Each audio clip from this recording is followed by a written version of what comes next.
السلام علیکم۔ ہمارا آج کا موضوع ہے معاشرتی رویے۔ جن دنوں میں کالج میں پڑھتا تھا میرا ایک دوست بیمار ہو گیا۔ طبیعت زیادہ خراب ہوئی تو اسے ہسپتال میں داخل کر لیا گیا۔ ہمارا کالج ہسپتال سے زیادہ دور نہیں تھا، لہٰذا یہ ذمہ داری مجھے سونپی گئی کہ صبح کالج جاتے ہوئے اسے ناشتہ دے کر جاؤں۔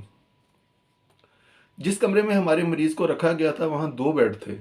پہلی صبح جب میں ناشتہ لے کر پہنچا تو دوسرے بیڈ پر ایک نوجوان لیٹا ہوا تھا۔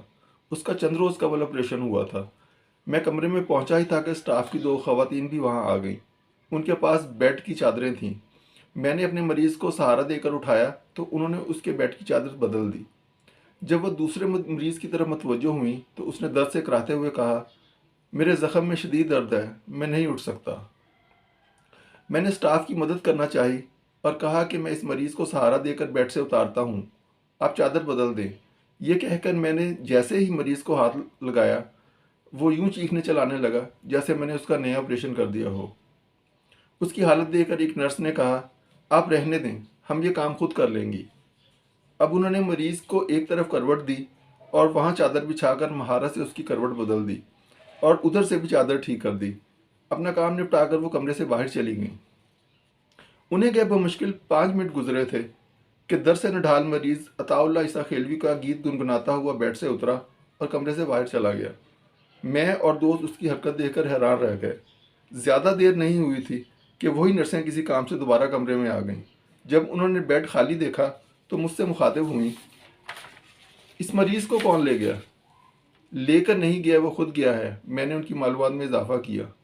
مگر وہ تو کروٹ بھی نہیں لے پا رہا تھا۔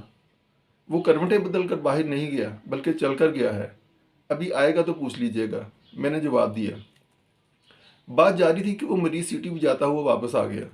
جب اس نے نرسوں کو دیکھا تو کھسیانی ہنسی ہنستا ہوا اپنے بیڈ پر جا بیٹھا۔ آپ کہاں گئے تھے؟ ایک نرس نے پوچھا۔ واش روم، اس نے اسپاٹ لہجے میں جواب دیا۔ آپ تو کہتے تھے زخم میں شدید درد ہے، پھر واش روم کیسے چلے گئے؟ دوسری نرس نے بھی ناگواری کا اظہار کیا۔ آپ لوگوں کا ہی بھلا سوچا تھا، واش روم نہ جاتا تو بیڈ گیلا ہو جاتا، پھر چادر کے ساتھ گدا بھی تبدیل کرنا پڑتا۔ مریض نے ڈٹائی سے کہا اور کمبل اوڑھ کر درد سے ہائے ہائے کرنے لگا۔ نرسوں نے غصے اور بے بسی سے اسے گھورا اور چھوٹے چھوٹے الفاظ میں بڑے بڑے القاب سے نوازتی ہوئی باہر چلی گئیں۔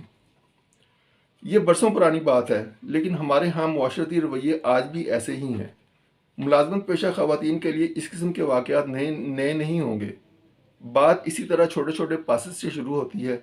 اگر جواب میں مناسب ایکشن نہ لیا جائے تو فلرٹ کرنے والا دوسرے فریق کی خاموشی اور برداشت کو اس کی رضامندی سمجھ کر مزید کوشش کرنا اپنا حق سمجھ لیتا ہے۔ اہم اور بنیادی بات یہ ہے کہ کسی بھی فرد کی آزادی اس مقام پر ختم ہو جاتی ہے جہاں سے دوسرے فرد کے حقوق شروع ہوتے ہیں۔ لہٰذا ضروری ہے کہ ہر شہری اپنے حدود کو پہچانے۔ یہی مہذب معاشروں میں رہنے کے آداب ہیں اور یہی جیو اور جینے دو کا سلیقہ۔ شکریہ۔